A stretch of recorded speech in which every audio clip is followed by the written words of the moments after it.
Assalamualaikum warahmatullahi wabarakatuh. Perkenalkan, nama saya Ilham Wijansa, saya dari program studi Sistem Informasi. Halo teman-teman, selamat datang di video pembahasan sistem operasi. Video kali ini saya akan membahas topik yang sangat penting nih, tetapi sering banget dilewatkan, yaitu sistem arsitektur dan juga struktur sistem operasi. Sebenarnya ini adalah fondasi utama dari bagaimana komputer bekerja, bagaimana OS mengatur hardware, dan bagaimana aplikasi bisa berjalan dengan stabil. Langsung saja kita masuk ke pembahasan poin yang pertama. Apa itu sistem arsitektur? Sistem arsitektur atau arsitektur sistem adalah desain dasar yang menjelaskan bagaimana komponen-komponen utama dalam komputer saling berhubungan dan bekerja satu sama lain. Tanpa memahami arsitektur sistem, kita tidak akan bisa memahami cara bekerja sistem operasi, karena OS dirancang mengikuti arsitektur perangkat keras. Lalu ada peran CPU dan komponen di dalamnya. CPU atau Central Processing Unit adalah otak dari komputer tersebut. Di dalam CPU terdapat beberapa komponen penting. Yang pertama itu ada arsitektur logic unit. Tugasnya untuk melakukan operasi matematika dan logika. Yang kedua ada control unit. Tugas dia mengatur jalannya instruksi dan mengatur aliran data. Lalu yang ketiga ada register, yang merupakan tempat penyimpanan paling cepat untuk data sementara. Dan yang terakhir ada cache, yakni memori super cepat yang berada di dalam atau di dekat CPU. Sistem operasi berhubungan langsung dengan CPU untuk membagi waktu eksekusi setiap proses melalui scheduler. Yang selanjutnya ada sistem bus sebagai jalur komunikasi. Dalam komputer, semua komponen saling terhubung melalui sebuah saluran yang disebut sistem bus. Tanpa bus, tidak ada komunikasi antar perangkat. Nah, sistem bus ini terdiri dari 3 komponen. Ada address bus untuk menentukan lokasi memori, ada data bus untuk mengirim data, ada control bus untuk mengirimkan sinyal-sinyal kontrol. OS harus memastikan bahwa akses ke bus langsung, tertib, dan tanpa tabrakan data. Lalu ada input, output, device, dan perannya. Perangkat input-output merupakan salah satu komponen yang paling sering berinteraksi dengan pengguna. Contohnya tuh keyboard, mouse, printer, kamera, storage, dan sebagainya.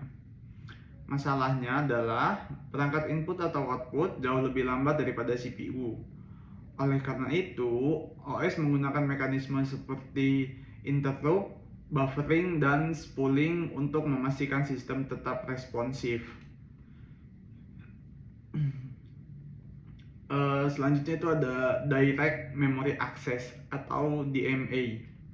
DMA adalah teknologi yang memungkinkan perangkat input atau output mentransfer data ke memori tanpa melalui CPU. Hal ini mengurangi beban CPU dan meningkatkan performa sistem. OS bekerja sama dengan controller DMA untuk mengelola transfer data demi efisiensi. Dan selanjutnya ada storage hierarchy. Komputer itu memiliki banyak lapisan penyimpanan, mulai dari register, cache, RAM, SSD, cloud. Cloud itu penyimpanan eksternal ya. Semakin ke bawah, kapasitas penyimpanan semakin besar, tetapi kecepatannya semakin lambat. Nah, tugas operating system ini adalah memutuskan data mana yang harus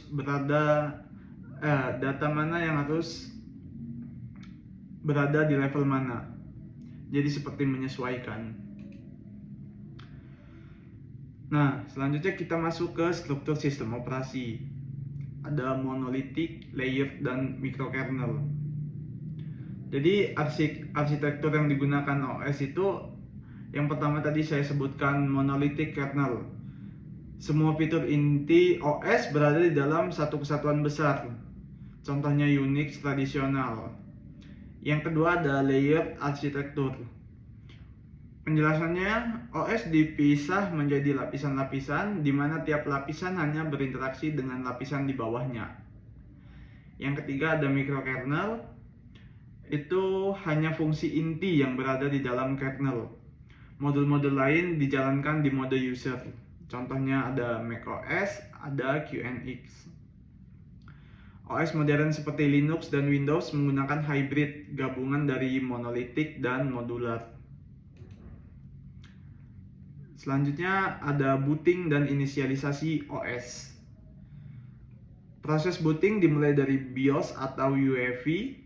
Setelah itu loader menyalakan kernel ke memori dan kernel menjalankan berbagai proses sistem seperti yang pertama itu memory manager, yang kedua proses scheduler, yang ketiga file system manager, yang keempat sistem service.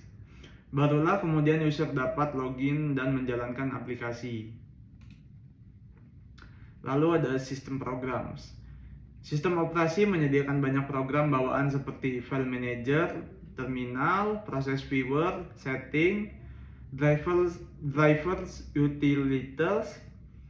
Nah, semua itu untuk membantu pengguna berinteraksi dengan hardware dengan mudah. Nah, kesimpulan dari materi kita hari ini adalah sistem operasi tidak hanya sekedar jembatan antara user dan komputer, tetapi merupakan komponen kompleks yang bekerja sama dengan arsitektur hardware. Mulai dari CPU, memori, perangkat input-output, hingga storage. Semuanya berada di bawah kendali OS agar sistem berjalan stabil dan aman. Itu saja yang dapat saya sampaikan. Saya akhiri. Wassalamualaikum warahmatullahi wabarakatuh.